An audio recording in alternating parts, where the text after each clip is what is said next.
Hello, this is Camille Fairborn from Michigan State University, and I'd like to welcome you to today's Cause Teaching and Learning webinar. We're pleased to have as our presenter today Dr. Jennifer Broatch, who is an assistant professor at Arizona State University's West Campus, and she is the Bachelor in Statistics program lead there. For today's webinar, she will give a presentation entitled Design and Analysis of Experiments for an Undergraduate Research Experience. The way the webinars work is that all listeners are muted during the webinar.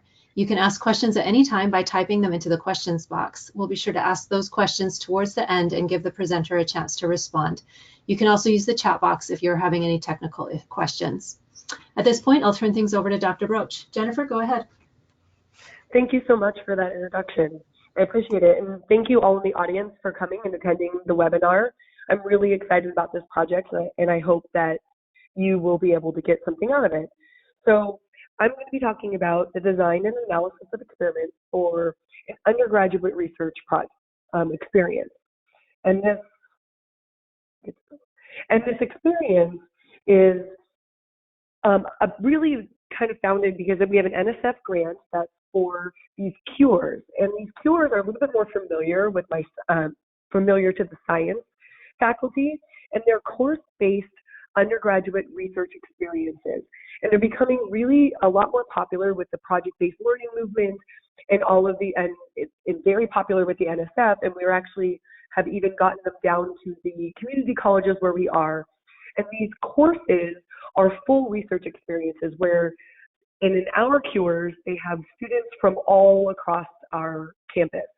So we have interdisciplinary student teams that aren't just science students, they're not just quantitative majors, they're all types of students. And what makes this experience different is that the students are really from a course, not just a project or an honors thesis. These students are ingrained in the research experience from start to finish, and they are responsible for all aspects of research. So they start with the design and then go all the way through the conducting the experiment, all the way to the presentation of the results. And these experiences are taught by, for the most part, our lab science teachers. So they're taught by our bio teachers, ecology, chemistry, forensics, botany, those types of, so definitely outside the box of what you would normally see for statistics. But so I wanted to kind of give you a little bit of background so you kind of know where I'm coming from and kind of show you the variety and the vast diversity of the projects that our students are doing. And not just any students, I mean all students, including my stat students, including computer science students, are in these interdisciplinary teams in these courses. And so the upper left-hand corner has actually a forensics project where they were looking at fingerprint analysis on different substrates. There's a bee project where they look at different bee foraging habits, the differences between the urbanization effect. The lower right-hand corner are mine soils. So here in Arizona, so we have a lot of abandoned mines, and how to eradicate some of those materials and things that are in the ground is really important. So that's a mine soils project. And then the bottom one, they were testing the hotness of peppers, different types of peppers. So definitely not your canned project. And these can be, so these topics and this type of handouts and the activities that we're presenting can be applied, so they're topic neutral. So they can be applied to any type of cure or any type of class, or even if it's not a class, it could still be a help out an undergraduate student conduct appropriate research. We also have microbiology, lots of different topics. So the handouts that I'm going to be discussing that we've created go from the really focus on design of the experiment for the undergrad. And it goes from helping them plan their experiment to really focusing that question, that testable hypothesis.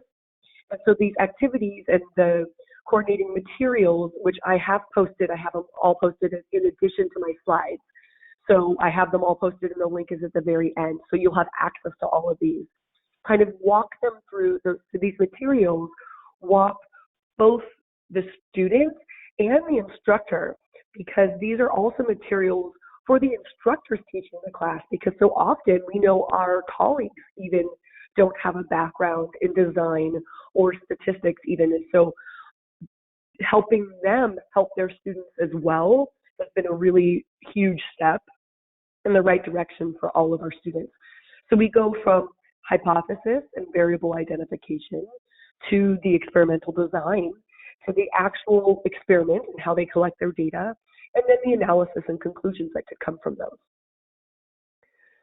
So we start off by really focusing in on the planning.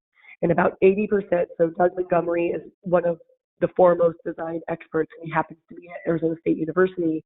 And so I quote a lot of his book, but about 80% of your success in conducting an experiment results directly from how well you do the pre-experimental planning.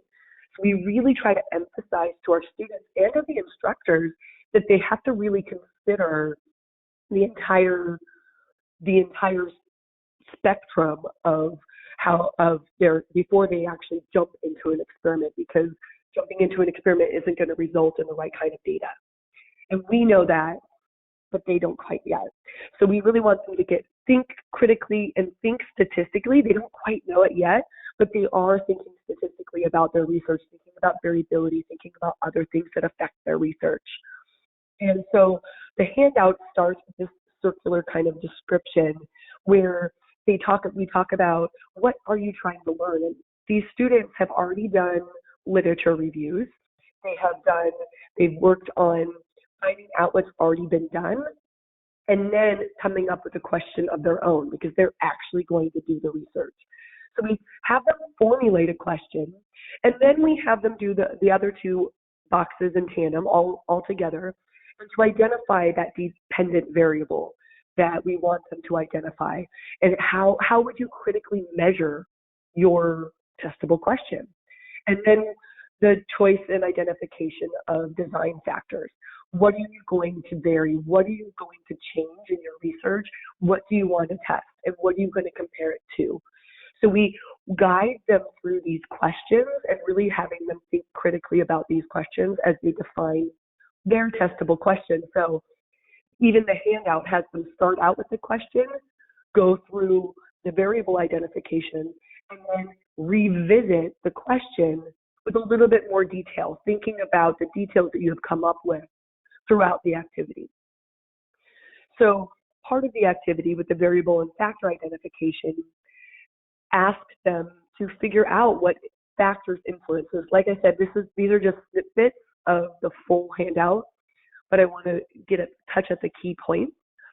So what factors influence the research question and the dependent variables? So they have to really think about what's of main interest and what's possibly affecting their research, but when they don't want to control it. So us statisticians, we can see the design just coming out. You can see how you would analyze this experiment just by how we're setting it up. But we're kind of keeping that in the background, but we're making sure that they have the proper building blocks to be able to properly analyze their experiment later. So we have them think about those nuisance variables, because even my colleagues were like, I've never heard of this. And I asked them to describe one of their most current experiments. I'm like, well, you measured that, why? And they would respond, well, it would have affected my results. I'm like, well, that is what, so we were trying to come up with a common vocabulary. So throughout these handouts, I do have a common vocabulary with like bolding on the margins to kind of help them understand that there are different ways to say the same thing. So we really go back, so these little things kind of help them identify these variables. So this is one actual student example. This actually was a student example that actually ended up resulting in a national conference presentation. But you can kind of see the diversity of topics as well. So this one was the burial effect, the detection of amylase, which is saliva, on a decomposing body over time. So this is kind of an overview of the worksheet, just a part of the worksheet where they've had to state their dependent variable. How is it measured? How are they going to, what are they going to do? And then In this case, they actually identified 2 factors of interest. And we try to encourage them not to do too many, and especially no more than 2. And then we also have them think about how many levels of the factor there are. And not with those words. We guide them through this process to where we're putting in a little bit of the vocabulary, but not too much to where it would overwhelm them. So then they identified that they really wanted to see if they could if buried versus unburied. So the exposure of, and it turns out they were actually rabbits that they had shaved and put saliva on and then buried them. And then they recognized when they were going to bury them, they recognized down at the bottom that they had to bury them in the same depth. Otherwise, it could affect the results. They also realized after doing these handouts and doing these activities, they're like, well, we should also probably bury them all at the same time. We should only dig up one at a time. So it really makes them think critically about isolating that factor of interest. So they thought about those other variables. And it's continued throughout the whole design. So now that they have that planning process done, so all they have done now is they have a testable question, they have their factors identified, and they have their dependent variable identified. And then they move on to the experimental design. And we all know that if they don't design the experiment properly, you really can't get any really legitimate scientific results from them. So we emphasize in this stage how to design their experiment, and then also talk about some of the core aspects of a good design. So randomization, replication, and comparison. So, and then also the other little tiny bit was just to add in how and why to control for those other factors that are going to affect it. Because they so often get so focused, they're so narrowly focused on the one thing they're looking at, they forget to measure something that could really affect their results pretty drastically. And so after they've already identified their factors, and then the handout will kind of walk them through what it means to have 2 levels, or what is it, how does that look, or how is it measured? What are you comparing it to? So it really walks them through a couple, excuse me. I'm sorry, I'm fighting a cold. It walks them through a couple very standard designs. So they can see, oh, my experiment fits just right in here. It looks just like that. So we have the available test subject, and then we have a control group, a manipulated group, a not manipulated group, a baseline group, and then we conduct our experiment, and then we compare what's happening. And so every time, we also emphasize here that if you do have test units, then you have to randomize into the control group or an experimental group. We discuss bias here. But we also start to build in some other ideas. Well, what if there's only one group and you want to compare before and after? And so you, as statisticians, can see you're starting to think about how you would eventually analyze this data, but they're not quite there yet. But nonetheless, we're laying the foundation brick by brick in order for them to build up to an accurate analysis. And so this was that student example, and you can see that they don't have very many replicates because they didn't have very many rabbits to bury. So they recognized that they had one factor, and then they had buried and unburied rabbits, and they had a second factor of time, and they were also looking to see if it decreased over time. Yes, they recognized that they probably should have had more replicates, but nonetheless, they thought about the right things, and that's all they had the time and funding for, right? Because that's a huge factor in design as well. So, and then they conduct the experiment, and they compared the presence of the saliva, the amylase. So after they've had the design and they conduct their experiment, that's usually at the time where they have a fairly big lull in their course. So they're out there collecting data, but they also aren't. So we want them at that time to start thinking about what their data will look like, because they're starting to see the data. They're starting to see that they recorded either the presence or the not presence. So yes and no. So binary information. So as they're conducting their experiment, we have a data visualization of handouts and activities. But my favorite activity, and the one that I really like to see the students do, is this draw your hypothesis activity. And this was taken from a colleague where she has them discuss their hypotheses. So you start moving from the design to actually the analysis of the experiment. And so they start to talking about their hypotheses in more data-driven terms. So they start talking about the proportion of bodies that still had the amylase, or the mean of whatever else they were measuring, the mean of the acid level of this other experiment they had done.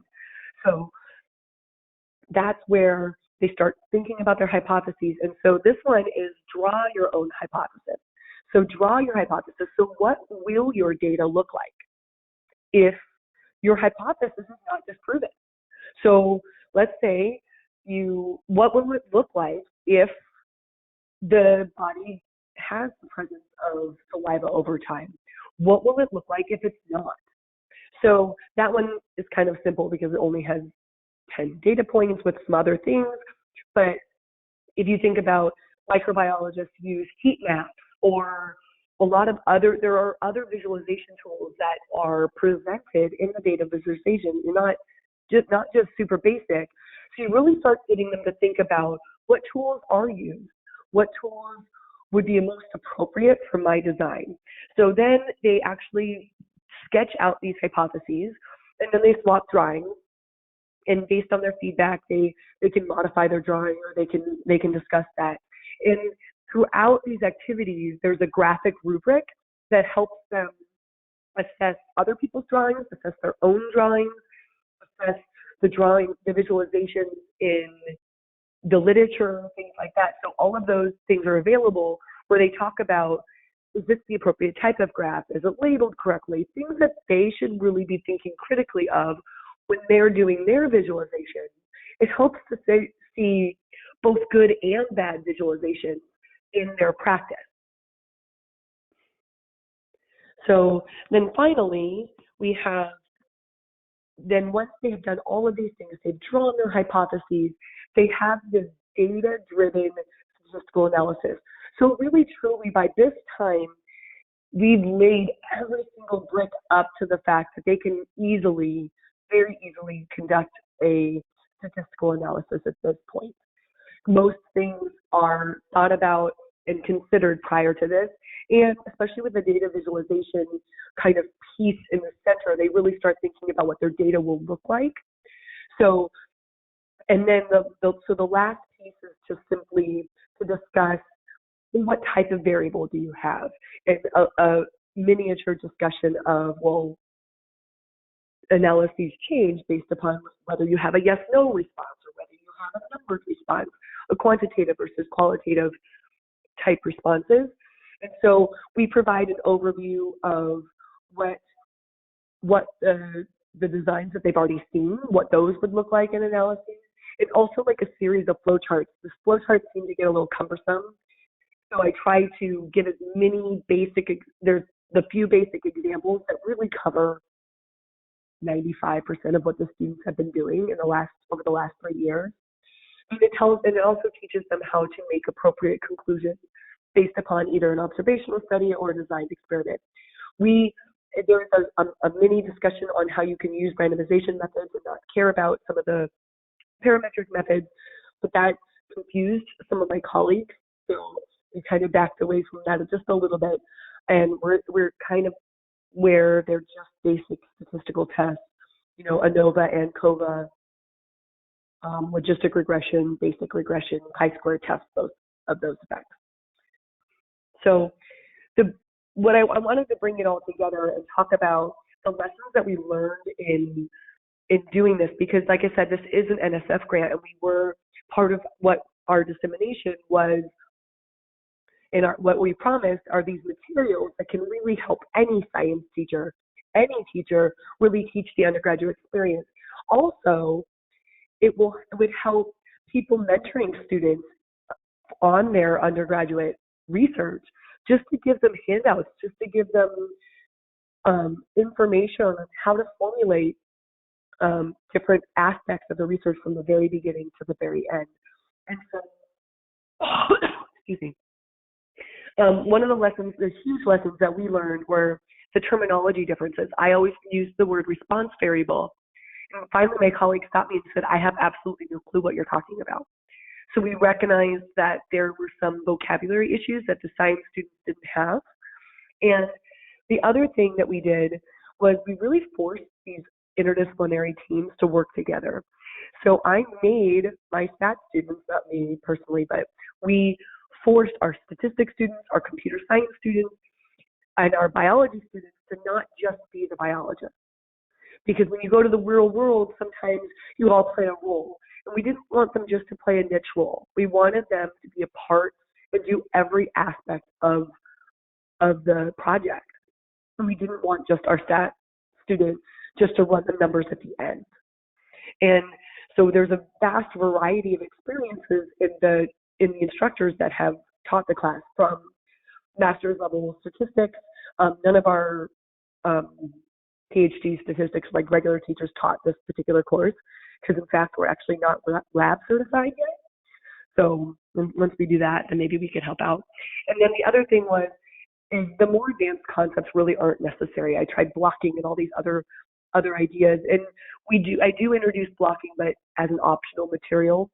There's just too much, and it wasn't necessary because most of the students choose a fairly basic design. So these are just one part of our materials. So we talk about how to read and write a scientific paper, how to conduct a literature review, how to write research protocols, and how to design a scientific poster and design a presentation. So it is truly one piece, just one piece of the entire curricula the materials that we have available. And so we're doing a workshop for any interdisciplinary teams that might want to start these cures. We've had great success with them in the community, our local community colleges, as well as at our university. And I wanted to point out, I put a little picture in there. The one to the left of the girl in the pink hat is my stats student. So these are our statistics students. She actually won Data Fest as well. So and was part of the winning team at Data Fest. And these stats students are out there at a mine trying to see if they can remediate using different plants the soil contaminants that are in the soil. So they presented, and they ended up presenting this research at both local conference and a regional conference. And then the rabbit example that I gave you is being presented at a national conference. So these students are able to take these materials, design a study for dissemination that they had every part in, and they were able to do every single part of this activity, of the activities, and of the whole process. So we feel really good about how they can where they end up. So all of the materials, the handouts, everything are on our website. So in case you had any interest in looking through the handouts, if you want any of the other handouts, you'd have to contact me because I only posted mine. But if you have any interest in any of the other things, just let me know and I'm happy to share. So thank you for giving me 20 minutes of your time. I appreciate it. Well, we appreciate you coming and sharing this with us. So the one question we got during the webinar was whether you'd share the handouts, and you've answered that one already. So I had a couple of questions as you were going through. Do the other students, I mean, you mentioned that you have stat students taking this course. Do the other students have some kind of an intro stat prerequisite to taking the course, or they can just come in as they are? They actually can come in as they are. We prefer that they had like one basic intro stat course, but it's actually not a requirement to take the course.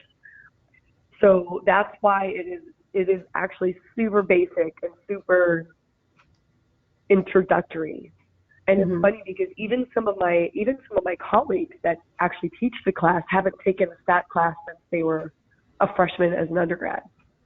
Oh, wow. So yeah. And so yeah, there's been a couple of times where I'm like, oh, I don't know. They're like, I kind of read your handout, so I knew what I was saying. I'm like, oh, okay, good. So it was a very interesting experience. I think sometimes we live in a world where we assume that these are obvious things, Uh-huh. and so I had to really take a step back and revise these and really consider the comments from my colleagues, because the initial thought was a little too advanced. And so Yeah. we've had to really revise them and add more activities and add examples of activities and really walk through this process, because they see it as they see it as the students see it. So it's pretty interesting. The other question, and the question from the attendee and mine kind of go together. What are the different disciplines that these students are coming from? And do you have at least one stat student on every team, or one CS student, someone who's more statistically oriented on each one of these teams? Yeah, we really try to do that because I am one of the PIs. I really push the class, because it is a class. I really push that class, and we kind of sweetened the pot a little bit at our university, because they're not tested. So that's always a good one, that the students always really like that part, because it's only presentations and papers and things. And since it is all written and oral communication, they get one of their general studies credits out of the way, so a literacy credit. And so it does sweeten the pot a little bit for them, because they have an extra, at least university incentive to take it. Coming from the quantitative background majors, they tend to like that type of literacy credit. Otherwise, they're going to an upper division English course that they may not like as much. This is more scientific writing. And I have them, actually, a lot of them have been asking to take it again so they can do a different topic. Wow. It's been pretty interesting. And I've had really good success with my stat students being one on every team. And it definitely helps, because it helps having a little bit of familiarity with some of the tools and some of the stuff. So the one that ended up doing the bigger presentations are usually the ones that haven't sat in on their projects. Mm-hmm. But other than that, I come in and I can help. I've helped them out before, just kind of point them in the right direction. But the point of the handouts were to kind of have them self-guide and be able to do it without the intervention of a stat professor. So that was kind of the point in all of the handouts, was to really guide them in the right direction without the intervention from a stat person. Okay. So another question, how has this experience been viewed by external faculty? They say, I can imagine some faculty thinking this is not theoretical or advanced enough for it to count as a substantial experience for statistics students, because it may not move their knowledge of statistics much beyond an introductory course. If they have existed, how have you adjusted? We adjusted it. Well, we have a different culture, though, because we are a math and natural science department. So we're embedded together anyway. And so I think we've been able to see the benefit and see the benefit of our students getting a little bit of that other discipline. And when you're an undergrad, you do have to spend some time doing your general studies, learning about other disciplines. And this is on the line of project-based learning, experiential learning, and these are all key educational, pedagogies that really are standing out now. And these are well researched. The project-based learning and the experimental learning is really well researched and showing that the students have learned it so much more. And I explain it from my stat kids, that when else are they going to be able to have like a wet lab experience, and especially those that are applying to the REUs and other places, it really gives them an experience that most other students don't have coming out of an undergraduate. So you're program. looking at more as like a general education kind of thing rather than some kind of statistics capstone Yeah. course. No, Okay. it's not really advancing their statistics as much as I think however, it does help them. It really has helped their communication of Mhm. their statistics knowledge because they therefore become the lead, right? And they end up taking a little bit more of a leadership role in the analysis of the data. And they still have to communicate their results just like they would in practice. They have to communicate their results to their team and to another audience that does not have their background. So for them to be up, a lot of them, they would come back and they would be very frustrated and they're like, oh, I don't know, I'm just going to do it myself. I'm like, no, you can't. You can't just do it yourself. And so we really tried to ingrain into the teachers as well, the instructors of the courses, not to let them do that, not to let them just give the numbers to the stat person and let them come back with some answer. They're really held accountable for every aspect. Just like they hold them accountable for the lab part, they're holding their other students accountable for the stat part as well. So it's really helped them communicate because, you learn the quote that, you learn so much by reading, so much by writing things. You learn so much by teaching something. And Mhm. since it is not so advanced, they've learned a lot from teaching other students how to do these analyses as well. So I think there is quite a bit of a benefit in that. And that ability to work in a team, we all know when they go either even to graduate school, that gives them a nice research experience that they can talk about a paper, a scientific paper, a publication, those types of things. But also if they're going into a career, working as a team with somebody that's not from your discipline is really important. So I really feel like it is a statistic skill because it really bolsters their communication on a team that isn't all made of stat majors because they kind of get in their own little groove when they talk to each other. And you've seen, I'm sure everybody sees that where they start using vernacular that nobody else understands.